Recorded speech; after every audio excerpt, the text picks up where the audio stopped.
तदनंतर कुंजल ने अपने पुत्र किंजल को उपदेश देते हुए कहा, बेटा, प्रत्येक भोग में शुभ और अशुभ कर्म ही कारण है।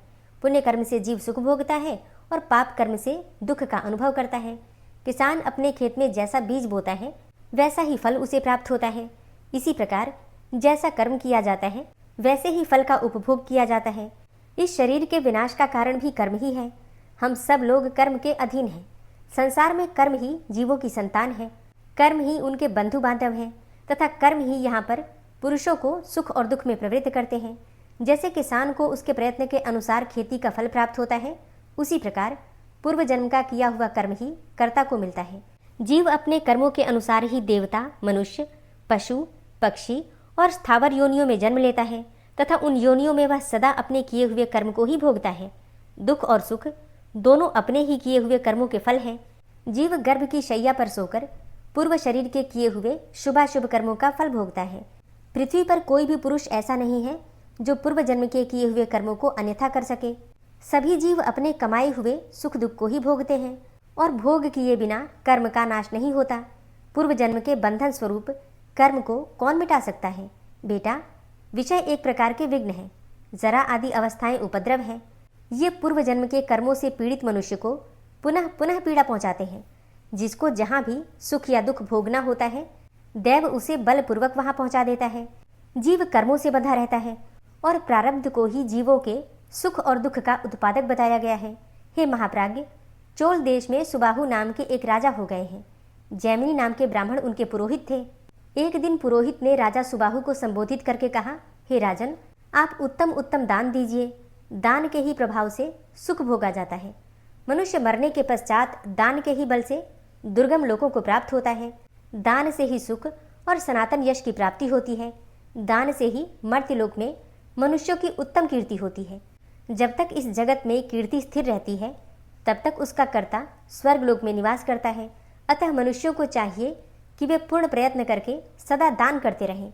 राजा ने पूछा, हे द्विज श्रेष्ठ, दान और तपस्या इन दो में दुष्कर कौन है तथा परलोक में जाने पर कौन महान फल देने वाला होता है, यह मुझे बतलाइए। जैमिनी जी बोले, हे राजन, इस पृथ्वी पर दान से बढ़कर दुष्कर कार्य दूसरा कोई नहीं है। यह बात प्रत्यक्ष देखी जाती है। सारा लोक इसका साक्षी है। संसार में लोभ से मोहित मनुष्य धन के लिए अपने प्यारे प्राणों की भी परवाह न करके समुद्र और घने जंगलों में प्रवेश कर जाते हैं। कितने ही मनुष्य धन के लिए दूसरों की सेवा तक स्वीकार कर लेते हैं। विद्वान लोग धन के लिए पाठ करते हैं तथा दूसरे लोग धन की इच्छा से ही हिंसापूर्ण और कष्ट साध्य कार्य करते हैं। इसी प्रकार कितने ही लोग खेती के कार्य में संलग्न होते हैं। इस तरह दुख उठाकर कमाया हुआ धन प्राणों से भी अधिक प्रिय जान पड़ता है। ऐसे धन का परित्याग करना अत्यंत कठिन है। हे महाराज, उसमें भी जो न्याय से उपार्जित धन है, उसे यदि श्रद्धापूर्वक विधि के अनुसार सुपात्र को दान दिया जाए तो उसका फल अनंत होता है। श्रद्धा देवी धर्म की पुत्री है। वे विश्व को पवित्र एवं अभ्युदयशील बनाने वाली है। इतना ही नहीं, वे सावित्री के समान पावन, जगत को उत्पन्न करने वाली तथा संसार सागर से उद्धार करने वाली है। आत्मवादी विद्वान श्रद्धा से ही धर्म का चिंतन करते हैं। जिनके पास किसी वस्तु का संग्रह नहीं है, ऐसे अकिंचन मुनि श्रद्धालु होने के कारण ही स्वर्ग लोक को प्राप्त हुए हैं। हे नृपश्रेष्ठ, दान के कई प्रकार हैं, परंतु अन्न दान से बढ़कर प्राणियों को सद्गति प्रदान करने वाला दूसरा कोई दान नहीं है। इसीलिए जल सहित अन्न का दान अवश्य करना चाहिए। दान के समय मधुर और पवित्र वचन बोलने की भी आवश्यकता है। अन्नदान संसार सागर से तारने वाला, हित साधक तथा सुख संपत्ति का हेतु है। यदि शुद्ध चित्त से श्रद्धापूर्वक सुपात्र व्यक्ति को एक बार भी अन्न का दान दिया जाए तो मनुष्य सदा ही उसका उत्तम फल भोगता है। अपने भोजन में से मुट्ठी भर अन्नग्रास के रूप में अवश्य दान करना चाहिए। उस दान का बहुत बड़ा फल है, उसे अक्षय बताया गया है। जो प्रतिदिन सेर भर या मुट्ठी भर भी अन्न न दे सके, वह मनुष्य पर्व आने पर आस्तिकता, श्रद्धा तथा भक्ति के साथ एक ब्राह्मण को भोजन करा दे। हे राजन, जो प्रतिदिन ब्राह्मण को अन्न देते और जल सहित मिष्टान्न भोजन कराते हैं, वे मनुष्य स्वर्गगामी होते हैं। वेदों के पारगामी ऋषि अन्न को ही प्राण स्वरूप बतलाते हैं। अन्न की उत्पत्ति अमृत से हुई है। हे महाराज, जिसने किसी को अन्न का दान किया है उसने मानो प्राण दान दिया है। इसीलिए आप यत्न करके अन्न का दान दीजिए। तब सुबाहु ने कहा, हे द्विजश्रेष्ठ, अब आप मुझसे स्वर्ग के गुणों का वर्णन कीजिए। जैमिनी जी बोले, हे राजन, स्वर्ग में नंदन वन आदि अनेकों दिव्य उद्यान हैं जो अत्यंत मनोहर, पवित्र और समस्त कामनाओं को पूर्ण करने वाले हैं। और इनके सिवा वहां पर परम सुंदर दिव्य विमान भी है। पुण्यात्मा मनुष्य उन विमानों पर सुखपूर्वक विचरण किया करते हैं। वहां नास्तिक नहीं जाते, चोर, असंयमी, निर्दय, चुगलखोर, कृतज्ञ और अभिमानी भी नहीं जाने पाते। जो सत्य के आधार पर रहने वाले, शूर, दयालु, क्षमाशील, याज्ञिक तथा दानशील हैं, वे ही मनुष्य वहां जाने पाते हैं। वहां किसी को रोग, बुढ़ापा, मृत्यु, शोक, जाड़ा, गर्मी, भूख, प्यास और ग्लानि नहीं सताती। हे राजन, ये तथा और भी बहुत सारे स्वर्गलोक के गुण हैं। अब वहां के दोषों का भी वर्णन सुनिए। वहां सबसे बड़ा दोष यह है कि दूसरों की अपने से बढ़ी हुई संपत्ति देखकर मन में असंतोष होता है तथा स्वर्गीय सुख में आसक्त चित्त वाले प्राणियों के पुण्य क्षीण होते हैं तो सहसा ही वहां से पतन हो जाता है। यहाँ जो शुभ कर्म किया जाता है उसका फल वहां अर्थात स्वर्ग में भोगा जाता है। हे राजन, यह कर्म भूमि है और स्वर्ग को भोग भूमि माना गया है। सुबाहु ने कहा, हे ब्रह्मन, स्वर्ग के अतिरिक्त जो दोष रहित सनातन लोक हो उनका भी मुझसे वर्णन कीजिए। जैमिनी जी बोले, हे राजन, ब्रह्मलोक से ऊपर भगवान श्री विष्णु का परम पद है। वह शुभ, सनातन एवं ज्योतिर्मय धाम है। उसी को पर ब्रह्म कहा गया है। विषयासक्त मूढ़ पुरुष वहां नहीं जा सकते। दंभ, लोभ, भय, क्रोध, द्रोह और द्वेष से आक्रांत मनुष्यों को वहां का प्रवेश भी नहीं हो सकता। जो ममता और अहंकार से रहित, निर्द्वंद, जितेंद्रिय तथा ध्यान योग पारायण है, वे साधु पुरुष ही उस धाम में प्रवेश कर सकते हैं। सुबाहु ने कहा, हे महाभाग, मैं स्वर्ग में नहीं जाऊंगा, मुझे उसकी इच्छा नहीं है। जिस स्वर्ग से एक दिन नीचे गिरना पड़ता है उसकी प्राप्ति कराने वाला कर्म ही मैं नहीं करूंगा। मैं तो ध्यान योग के द्वारा देवेश्वर लक्ष्मीपति का पूजन करूंगा और दाह तथा प्रलय से रहित विष्णु लोक में जाऊंगा। जैमिनी जी बोले, हे राजन, तुम्हारा कहना तो ठीक है। तुमने सबके कल्याण की बात कही है। वास्तव में राजा दानशील हुआ करते हैं। वे बड़े बड़े यज्ञों के द्वारा भगवान श्री विष्णु का यजन करते हैं। यज्ञों में सब प्रकार के दान दिए जाते हैं। उत्तम यज्ञों में पहले अन्न और फिर वस्त्र एवं तांबुल का दान दिया जाता है। इसके बाद सुवर्ण दान, भूमि दान और गोदान की बात कही गई है। इस प्रकार उत्तम यज्ञ करके राजा लोग अपने शुभ कर्मों के फल स्वरूप विष्णु लोक में जाते हैं।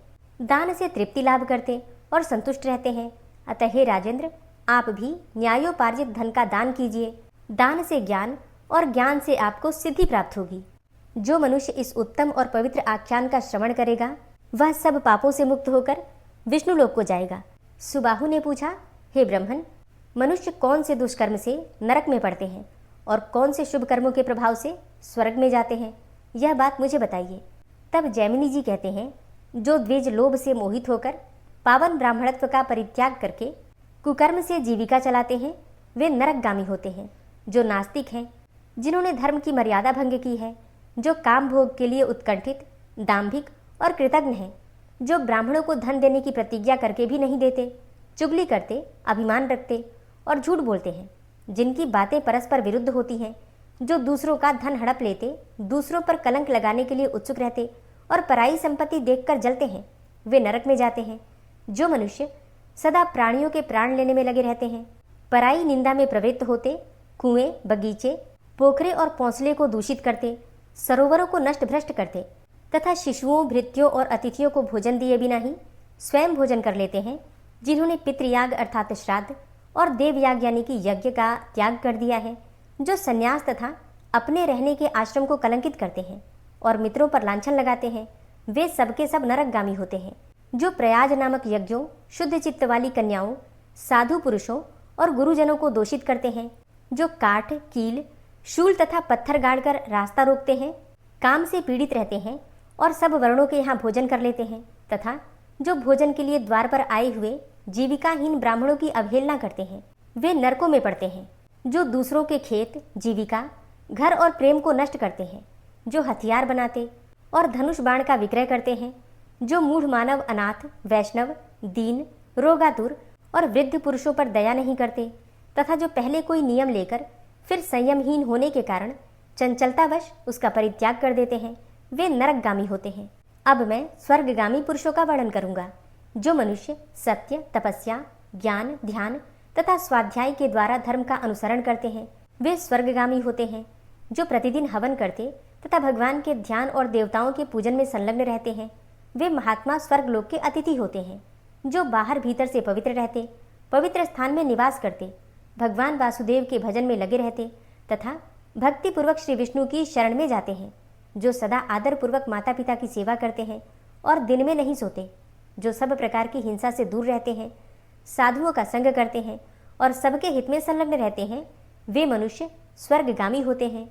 जो गुरुजनों की सेवा में संलग्न, बड़ों को आदर देने वाले, दान ना लेने वाले, सहस्त्रों मनुष्यों को भोजन परोसने वाले, सहस्त्रों मुद्राओं का दान करने वाले तथा सहस्त्रों मनुष्यों को दान देने वाले हैं, वे पुरुष स्वर्गलोक को जाते हैं। जो युवावस्था में भी क्षमाशील और जितेंद्रिय है, जिनमें वीरता भरी है, जो सुवर्ण, गौ, भूमि, अन्न और वस्त्र का दान करते हैं, जो अपने से द्वेष रखने वालों के भी दोष कभी नहीं कहते, बल्कि उनके गुणों का ही वर्णन करते हैं, जो विज्ञ पुरुषों को देखकर प्रसन्न होते, दान देकर प्रिय वचन बोलते तथा दान के फल की इच्छा का परित्याग कर देते हैं, वे मनुष्य स्वर्गगामी होते हैं। जो पुरुष प्रवृत्ति मार्ग में तथा निवृत्ति मार्ग में भी मुनियों और शास्त्रों के कथनानुसार ही आचरण करते हैं, वे स्वर्गलोक के अतिथि होते हैं। जो मनुष्यों से कटु वचन बोलना नहीं जानते, जो प्रिय वचन बोलने के लिए प्रसिद्ध हैं, जिन्होंने बावली, कुआं, सरोवर, पौछला, धर्मशाला और बगीचे बनवाए हैं, जो मिथ्यावादियों के लिए भी सत्यपूर्ण बर्ताव करने वाले और कुटिल मनुष्यों के लिए भी सरल हैं, वे दयालु तथा सदाचारी मनुष्य स्वर्गलोक में जाते हैं। जो एकमात्र धर्म का अनुष्ठान करके अपने प्रत्येक दिवस को सदा सफल बनाते हैं तथा नित्य ही व्रत का पालन करते हैं, जो शत्रु और मित्र की समान भाव से सराहना करते और सबको समान दृष्टि से देखते हैं, जिनका चित्त शांत है, जो अपने मन को वश में कर चुके हैं, जिन्होंने भय से डरे हुए ब्राह्मणों तथा स्त्रियों की रक्षा का नियम ले रखा है, जो गंगा, पुष्कर तीर्थ और विशेषतः गया में पितरों को पिंडदान देते हैं, वे स्वर्गगामी होते हैं।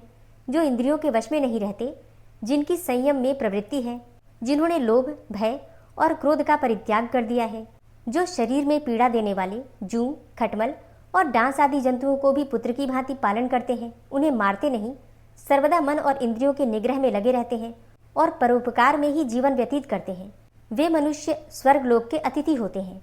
जो विशेष विधि के अनुसार यज्ञों का अनुष्ठान करते, सब प्रकार के द्वंद्वों को सहते तथा इंद्रियों को वश में रखते हैं, जो पवित्र और सत्वगुण में स्थित रहकर मन, वाणी तथा क्रिया द्वारा भी कभी पराई स्त्रियों के साथ रमण नहीं करते, निंदित कर्मों से दूर रहते, विहित कर्मों का अनुष्ठान करते तथा आत्मा की शक्ति को जानते हैं, वे मनुष्य स्वर्गगामी होते हैं।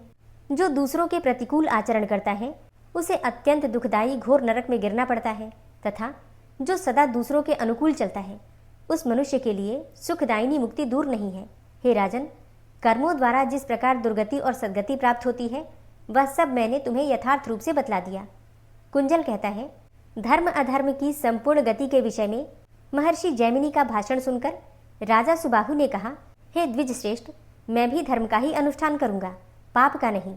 जगत की उत्पत्ति के स्थानभूत भगवान वासुदेव का निरंतर भजन करूंगा। इस निश्चय के अनुसार राजा सुबाहु ने धर्म के द्वारा भगवान मधुसूदन का पूजन किया तथा नाना प्रकार के यज्ञों द्वारा भगवान की आराधना करके तथा संपूर्ण भोगों को भोग कर वे शीघ्र ही प्रसन्नतापूर्वक विष्णुलोक को पधार गए।